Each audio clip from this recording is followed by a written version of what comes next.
ರೈತರು ಭೂಮಿಗೆ ಪ್ರವೇಶ ಮಾಡಿ ಯಾವುದೇ ಮುನ್ಸೂಚನೆ ಕೊಡದೆ ಪ್ರವೇಶ ಮಾಡಿ ಜಂಟಿ ಅಳತೆ ಮಾಡೋಕ್ಕೆ ಶುರುವಾದಾಗ ಜನರು ಆಕ್ರೋಶವನ್ನು ಎಸಗಿದ್ದಾರೆ.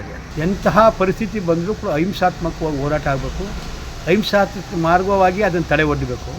ಅದಕ್ಕೆ ಆವತ್ತು ನಡೆದಂಥ ಘಟನೆಯಲ್ಲಿ ರೈತರು ಕೂಡ ಕೆಲವ್ರ ಮೇಲೆ ಕೈ ಹಾಕಿರೋದಕ್ಕೆ ನಮ್ಮ ರೈತ ಚಳವಳಿ ವಿಷಾದವನ್ನು ವ್ಯಕ್ತಪಡಿಸುತ್ತೆ.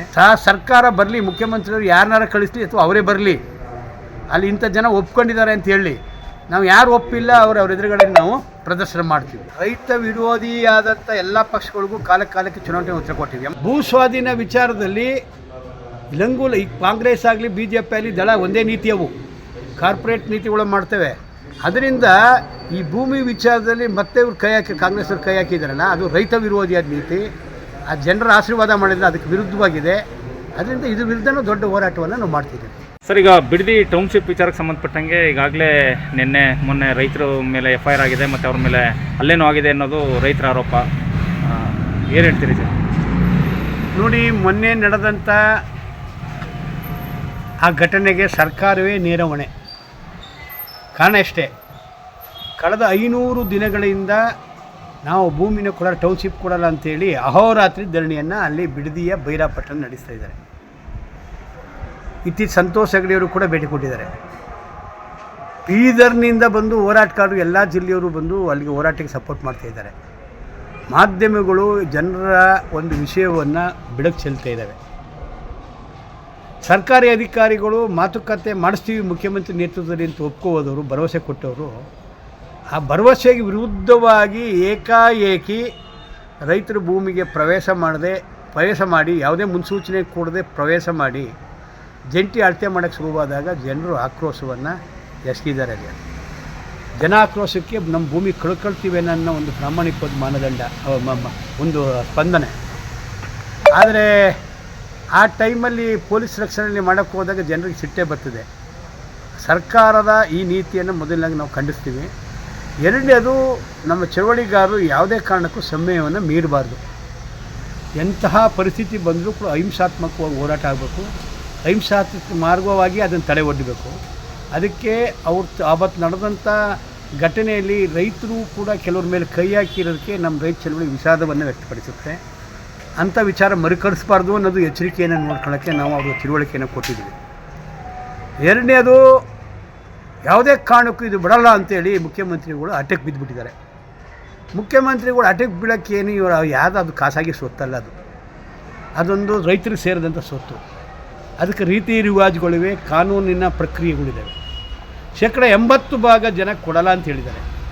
80% ಕೊಡಲ್ಲ ಅಂದಮೇಲೆ ಮುಖ್ಯಮಂತ್ರಿ ಸುಮ್ಮನೆ ಕೈ ಬಿಡಬೇಕು. ಇಲ್ಲ, ನಮ್ಗೆ 80% ಕೊಡ್ತೀವಿ ಅನ್ನೋದು ಸರ್ಕಾರಿ ಅಧಿಕಾರಿಗಳು ಮಾತು ಕೇಳ್ಕೊಂಡು ಹೇಳ್ತಾ ಇದ್ದಾರೆ ಅವರು. ಅದಕ್ಕೆ ಈ ತಿಂಗಳು 23ನೇ ತಾರೀಕು ಸುಪ್ರೀಂ ಕೋರ್ಟಿನ ನಿವೃತ್ತ ನ್ಯಾಯಮೂರ್ತಿಗಳಾದಂಥ ಗೋಪಾಲ್ ಗೌಡ್ರ ನೇತೃತ್ವದಲ್ಲಿ ಒಂದು ಜೂರಿಸ್ ಕಮಿಟಿ ಮಾಡಿದ್ದೀವಿ. ಅದರಲ್ಲಿ ಕೃಷಿ ತಜ್ಞ ಪ್ರಕಾಶ್ ಕಮಾಡಿ ಇರ್ತಾರೆ, ಸಮಾಜ ಶಾಸ್ತ್ರಜ್ಞೆ ವಾಸುವಿ ಇರ್ತಾರೆ, ಪತ್ರಕರ್ತರು ಉಮಾಪತಿ ಇರ್ತಾರೆ. ಇವರು 4 ದನಗಳ ಜೂರಿಸ್ ಕಮಿಟಿ ಮುಂದೆ ಜನಾಭಿಪ್ರಾಯನ ನಾವು ಸಂಗ್ರಹಿಸ್ತಾ ಇದ್ದೀವಿ.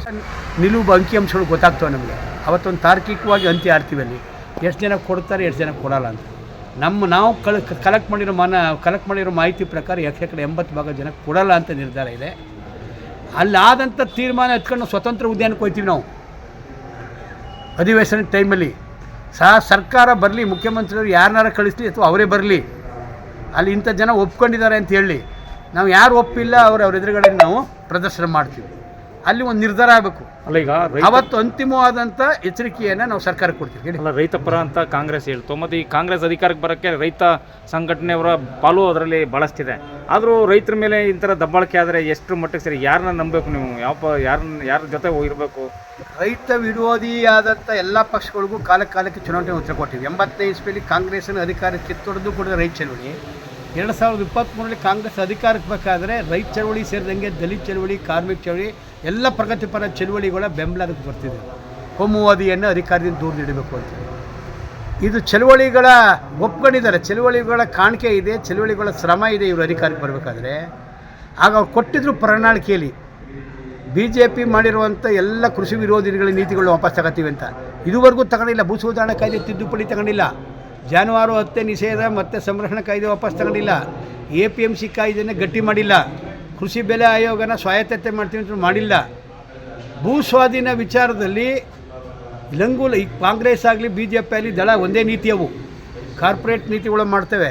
ಅದರಿಂದ ಈ ಭೂಮಿ ವಿಚಾರದಲ್ಲಿ ಮತ್ತೆ ಇವ್ರು ಕಾಂಗ್ರೆಸ್ಸವ್ರು ಕೈ ಹಾಕಿದಾರಲ್ಲ, ಅದು ರೈತ ವಿರೋಧಿಯಾದ ನೀತಿ. ಆ ಜನರ ಆಶೀರ್ವಾದ ಮಾಡಿದ್ರೆ ಅದಕ್ಕೆ ವಿರುದ್ಧವಾಗಿದೆ. ಅದರಿಂದ ಇದ್ರ ವಿರುದ್ಧನೂ ದೊಡ್ಡ ಹೋರಾಟವನ್ನು ನಾವು ಮಾಡ್ತಿದ್ದೀವಿ. ಈಗ ಬಿಡದಿ ರೈತರ ಮೇಲೆ, ಅಮಾಯಕ ರೈತರ ಮೇಲೆ FIR 11 ಜನದ ಮೇಲೆ FIR ಹಾಕಿದ್ದಾರೆ.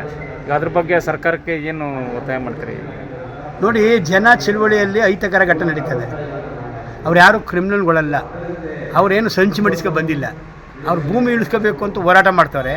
ಸರ್ಕಾರ ಅವ್ರ ಭಾವನೆ ಸ್ಪಂದಿಸಿದ್ರಿಂದ ಏಕಾಏಕಿ ಜಮೀನು ಪ್ರವೇಶ ಮಾಡಿ ಅಳತೆ ಮಾಡೋಕ್ಕೆ ಹೋದ್ರೆ ಆಕ್ರೋಶ ಬರೋದು ಮನುಷ್ಯ ಸಹಜ. ಆ ನೀತಿಯನ್ನು ರೈತರು ಮಾಡಿರೋದು ಸರಿ ಅಂತ ನಾವು ಒಪ್ಪಲ್ಲ. ಅದನ್ನು ಬೇರೆ ಆ್ಯಂಗಲ್ ನೋಡಬೇಕು.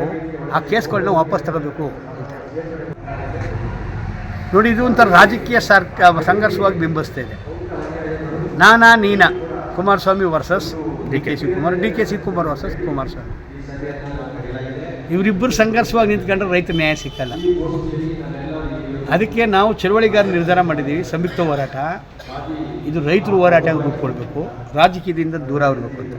ಅದಕ್ಕೆ ಸ್ಥಳೀಯ ಹೋರಾಟ ಸಮಿತಿ, ಭೂರಕ್ಷಣಾ ಸಮಿತಿ ಎರಡೂ ಜಂಟಿಯಾಗಿ ಸೇರಿ ಆ ಒಂದು ನಿಬಂಧನೆಗಳೇ ಮಾಡ್ಕೊಂಡಿದ್ವಿ ನಾವು.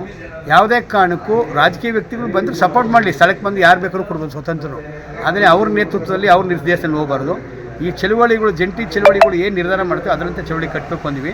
ಅದಕ್ಕೆ ಅಲ್ಲಿಯೇ ಹೋರಾಟಗಾರರು ಬದ್ಧಾಗಿದ್ದಾರೆ ಇಲ್ಲಿ. ಅದರಂತೆ ನಾವು ದೊಡ್ಡ ಹೋರಾಟವನ್ನು ರೂಪಿಸ್ತೀವಿ. ಈಗ 23ಕ್ಕೆ ಫ್ರೀಡಮ್ ಪಾರ್ಕಲ್ಲಿ ಇಲ್ಲ, 23ಕ್ಕೆ ಬಿಡದಿಲಿ ಮಾಡ್ತೀವಿ. ಬಿಡದಿ ಬೈರಾಪಟ್ಟಣದಲ್ಲಿ ಅಧಿವೇಶನ ಸ್ಥಳದಲ್ಲಿ ಫ್ರೀಡಮ್ ಪಾರ್ಕ್ ಮಾಡ್ತೀವಿ. ಅಧಿವೇಶನ ಸಂದರ್ಭದಲ್ಲಿ ಫ್ರೀಡಮ್ ಪಾರ್ಕ್ ಮಾಡಿ ಪ್ರತಿಭಟನೆ. ನಮ್ಮ ಕಾರ್ಯಕ್ರಮಗಳನ್ನು ನೀವು ನೋಡ್ತಾ ಇದ್ರೆ ನಮ್ಮ ಚಾನೆಲ್ ಅನ್ನ ಸಬ್ಸ್ಕ್ರೈಬ್ ಮಾಡಿ, ಪಕ್ಕದ ಬೆಲ್ ಐಕಾನ್ ಒತ್ತಿ ನಮ್ಮನ್ನ ಬೆಂಬಲಿಸಿ. ಹಾಗೆ ನಮ್ಮ ಕಾರ್ಯಕ್ರಮಗಳನ್ನ ಲೈಕ್ ಮಾಡಿ, ಕಮೆಂಟ್ ಮಾಡಿ, ಅದನ್ನ ಬೇರೆಯವರಿಗೂ ವಾಟ್ಸ್ಆಪ್ ಮೂಲಕ ಶೇರ್ ಮಾಡಿ. ನೀವು ಹೀಗೆ ಮಾಡಿದಾಗ ನಮ್ಮ ಚಾನೆಲ್ ಇನ್ನಷ್ಟು ಮತ್ತಷ್ಟು ಜನರಿಗೆ ತಲುಪಲು ನೀವು ನಮ್ಮೊಂದಿಗೆ ಸಹಕರಿಸಿದ ಹಾಗಾಗುತ್ತೆ. ಇದು ನೀವು ಯಾವುದೇ ಖರ್ಚಿಲ್ಲದೆ ಕೆಲವೇ